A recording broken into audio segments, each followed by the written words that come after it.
जैसे 200 पार का आंकड़ा था ना और 100 भी नहीं छू पाए, उसी तरीके से ऐतिहासिक जीत का मतलब ऐतिहासिक हार ले लीजिए रहे हैं। सरसों के तेल के दाम बढ़ते हैं तो उसको लेकर कुछ इनके नेता कहते हैं कि मोदी जी के राज में प्योर सरसों का तेल आ रहा है, इसलिए सरसों के तेल के दाम बढ़ रहे हैं। एक बात आप मुझे बताइए, पीएम कार्यालय में क्या सरसों के तेल का कोल्हू चल रहा है? और पिछले 6 साल से क्या प्रधानमंत्री मोदी सबको मिलावट वाला तेल खिला रहे थे? तो मोदी जी के संसदीय क्षेत्र में अब आपको जाने के लिए गाड़ी की या फिर कार की कोई ज़रूरत नहीं है, अब आपको तैर के जाना पड़ेगा, क्योंकि मोदी जी के संसदीय क्षेत्र में तो इतनी बुरी तरीके से बाढ़ आई हुई आते हैं। इस देश के अंदर आप राम के नाम पर अब वोट नहीं मांग सकते, क्योंकि आपने राम के नाम पर भी घोटाला कर दिया। तो इसलिए अब ये भटक रहे हैं दर बदर कि वोट किस नाम पर मांगे। और ये 2 करोड़ रोजगार का वादा मैंने किया था आपसे, ये 15 लाख रुपए का वादा मैंने किया था आपसे, वो 100 स्मार्ट सिटी का वादा मैंने आपसे किया था। करते हैं तो उत्तर प्रदेश का ब्राह्मण इनसे बिल्कुल नाखुश है। उत्तर प्रदेश के दलित की बात करते हैं तो उत्तर प्रदेश का दलित इनसे नाखुश है।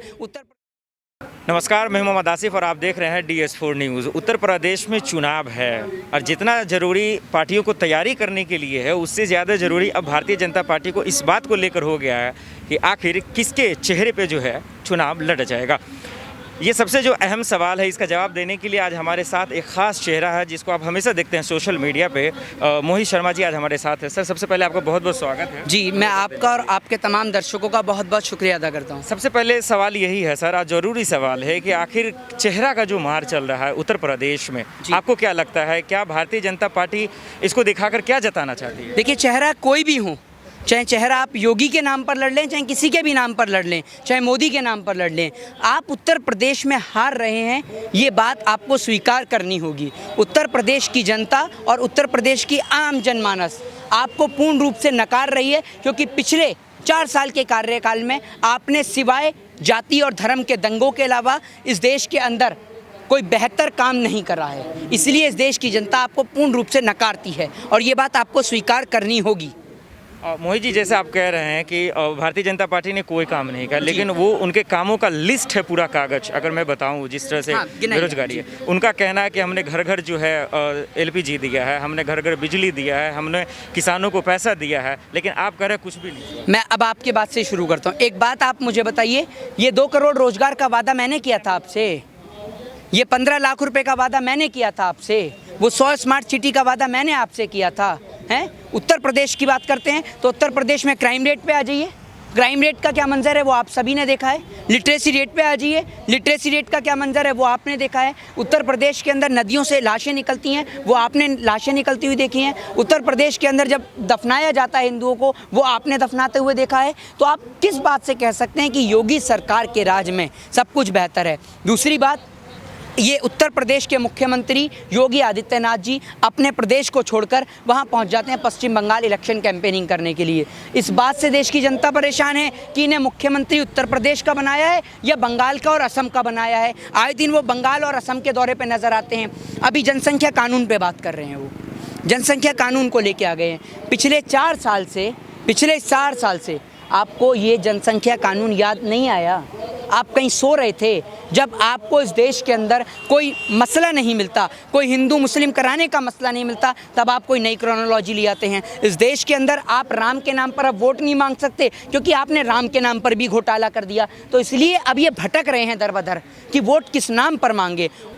मोहित शर्मा जी, मुझे एक चीज़ बताइए कि जिस तरह से आपने हिंदू मुस्लिम की बातें की आपने उत्तर प्रदेश में, तो जातियों को लेकर जो वोटों का समीकरण होता है, इसका सबसे ज़्यादा फायदा भारतीय जनता पार्टी को अगर मिलता है, आप एक ब्राह्मण खुद हैं आप, तो आपको क्या लगता है कि जो जाति समीकरण है वोटों का, उससे सबसे ज़्यादा फायदा किसको मिलेगा?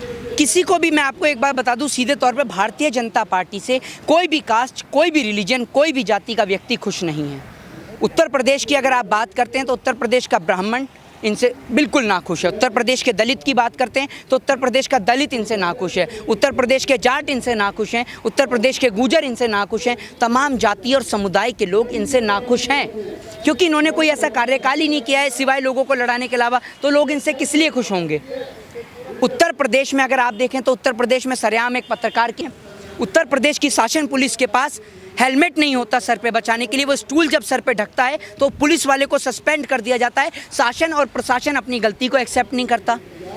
पूरे देश में ऑक्सीजन की कमी अब होती है कोरोना के काल में, लेकिन उत्तर प्रदेश इतना एडवांस है कि वहाँ पर उत्तर प्रदेश में ऑक्सीजन की कमी के कारण पहले ही बच्चे मर जाते हैं। तो आप कैसे कह सकते हैं कि उत्तर प्रदेश में योगी जी वापस आ रहे हैं? किसी की मस पे नहीं आ रहे।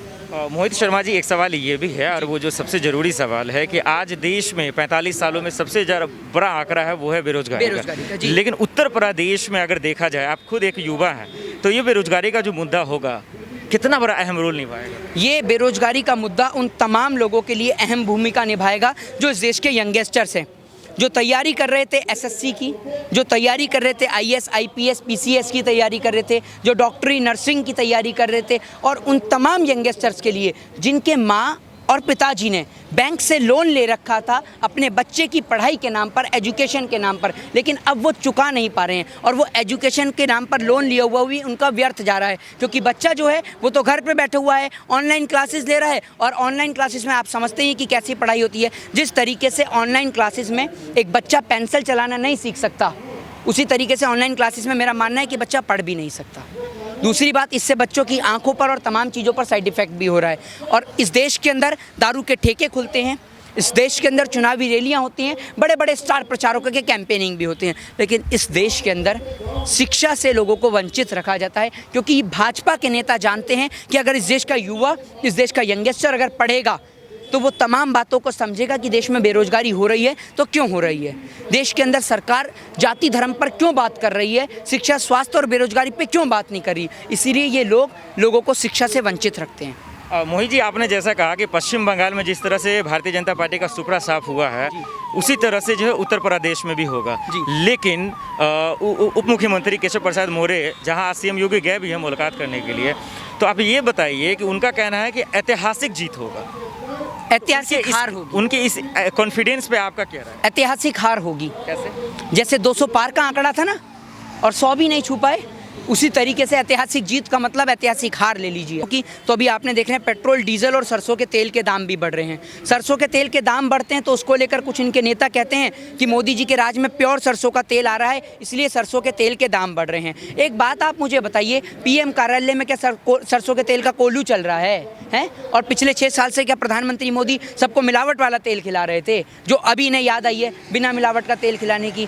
दूसरी बात, आप बात कर रहे हैं यूपी की, तो मोदी जी के संसदीय क्षेत्र में अब आपको जाने के लिए गाड़ी की या फिर कार की कोई ज़रूरत नहीं है, अब आपको तैर के जाना पड़ेगा, क्योंकि मोदी जी के संसदीय क्षेत्र में तो इतनी बुरी तरीके से बाढ़ आई हुई है, पानी भरा हुआ है। दूसरी बात, उसको लेकर एक पूर्व आईएएस तंज भी कसते हैं कि आपको इंद्रदेव के ऊपर मुकदमा कर दे देना चाहिए।